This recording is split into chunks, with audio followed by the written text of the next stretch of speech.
saling bertegur sapa, ngucap salam ya.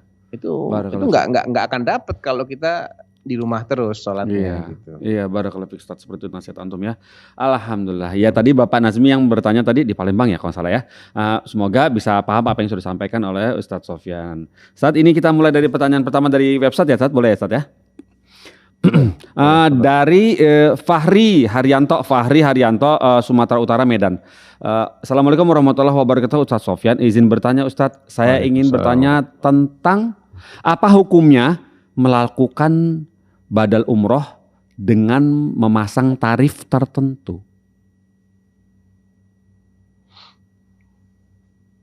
Ya, badal umrohnya itu sendiri sih boleh-boleh aja ya. Nah, adapun tarif tertentu ini untuk menggantikan operasional atau dia cari penghasilan dari situ. Nah, bagaimana? Yang kedua, kalau itu operasional, kalau itu cari penghasilan maka saya khawatir ya, ini ibadahnya jadi sia-sia nanti. Terkontaminasi. Karena beda antara orang yang umrohnya itu semata-mata karena dia dibayar. Iya. Ya, dengan orang yang dibayar untuk umroh. Bingung Sat, gimana Sat? Ulang Sat. Ya, artinya begini, artinya dia ini kalau nggak dibayar, dia nggak mau umroh. Waduh. Iya. Ada lagi orang yang sebetulnya dia tuh kepingin umroh, dia nggak punya biaya. Nah, dia nggak punya biaya. Dia sudah pernah umroh, sudah pernah umroh untuk dirinya sendiri. Kemudian masih pengen. Dia ingin bisa mengambil manfaat dari keberadaan dia di tanah suci. Kan ketika seseorang ini sudah mengumrohkan orang lain, kan sisa waktunya itu dia bisa gunakan untuk ibadah bagi dirinya sendiri. Gitu loh. Selama umrohnya itu sudah tertunaikan, sudah terlaksanakan, nggak ada masalah. Dia mau perbanyak sholat di Masjidil Haram, mau tawaf sunnah, ya itu menjadi haknya dia. Nah, ada orang yang kalau saya bisa membadalkan umroh orang lain, maka saya jadi punya kesempatan untuk memperbanyak ibadah di tanah suci. Itu tujuan dia untuk ibadahnya, bukan cari duitnya. Nah, ini dua hal yang berbeda.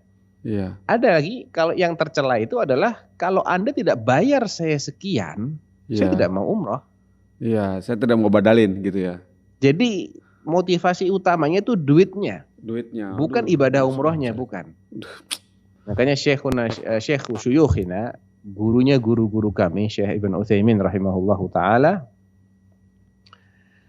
mengatakan beda antara orang yang ya'khudh liyahujj atau yahujju liyakhudh.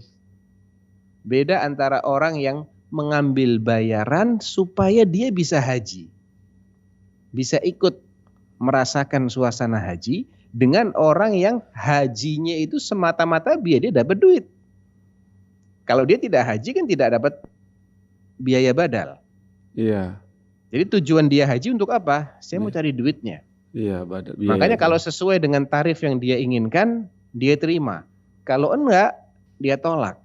Ini berarti dia umrohnya atau hajinya adalah untuk cari duit. Tapi ketika dia ini tujuan utama saya bukan duitnya, saya diongkosin aja sudah alhamdulillah. Senang, gitu. Tiketnya dibelikan, akomodasi tanggung, sudah alhamdulillah saya sudah senang. Saya inginnya ibadah di sana.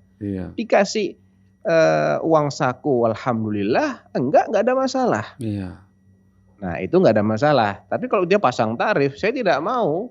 Kalau enggak dibayar sekian, yaitu berarti hajinya untuk cari duit. Nah, kalau hajinya untuk cari duit, keikhlasan dia jadi dipertanyakan. Ketika keikhlasannya jadi nggak jelas, ya ngapain sih badalin orang kayak gitu? Ya menyerahkan badal kepada orang kayak gitu.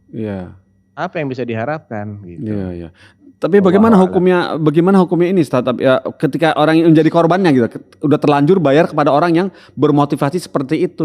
Bagaimana sih misalnya seseorang yang membadalkan haji yang ibunya sudah tidak kuat sementara dirinya juga terkendala, bagaimana amalannya dia yang membayar kalau itu? Sudah terlanjur orangnya sudah berangkat ya Mau gimana lagi? Oh iya, amalannya diterima. Mudah-mudahan niat anaknya itu diberi pahala oleh Allah Subhanahu wa taala. Iya. Ya, masalah amalan itu diterima pahalanya bagaimana itu kan perkara gaib, Mas Pongki. Iya, iya. Ya, kita berharap kan Allah kan Maha Pemurah ya. Allah luas karunia-Nya. Iya. Rahmatnya luas, karunia-Nya luas.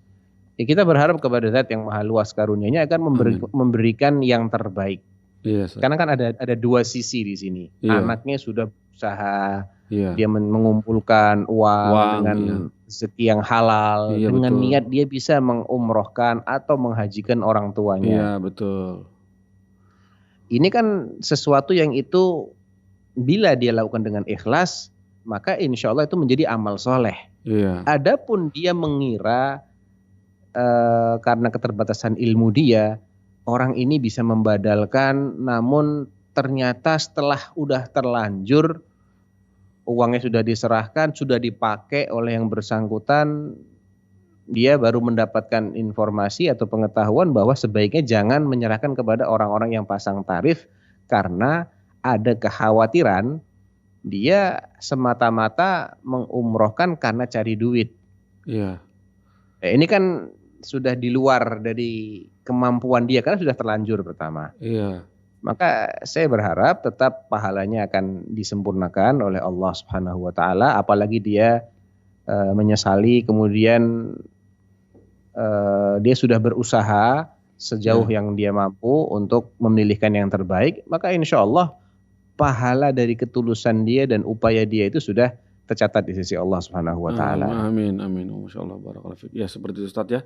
Jadi seperti itu, masyaallah. Barakallahu fiikum Ustaz atas jawaban antum. Ya, seperti itu ya. Kemudian Ustaz, ini pertanyaan berikut dari Evi Yanti Darman di Banten, Tangerang. Pertanyaannya seperti ini. Assalamualaikum Ustaz Sofyan. Semoga Ustaz dalam keadaan sehat. Saya mau bertanya Ustaz. Semenjak pensiun 2 tahun, ini Ibu Evi bertanya, semenjak pensiun 2 tahun lalu saya aktif di kepengurusan yayasan di kampung saya. Lantas ini ada beberapa, kemudian saya mau bertanya, bolehkah wanita menjadi ketua ikatan warga kampung? Dan bisakah saya mendapatkan rujukannya, di manakah ada ketua ikatan warga kampung, dia adalah seorang wanita atau janda, Ustaz? Begitu, jazakallah khair. Wassalamualaikum warahmatullahi wabarakatuh. Katanya gitu. Ya, waalaikumsalam warahmatullahi wabarakatuh. Kalau memang mungkin menjadi pemimpin ya. Iya. Bolehkah seorang wanita menjadi pemimpin? Mungkin gitu, ketua RW gitu ya, seperti itu. Ya, semacam itu. Iya. Memang idealnya yang memimpin itu laki-laki. Iya. Apalagi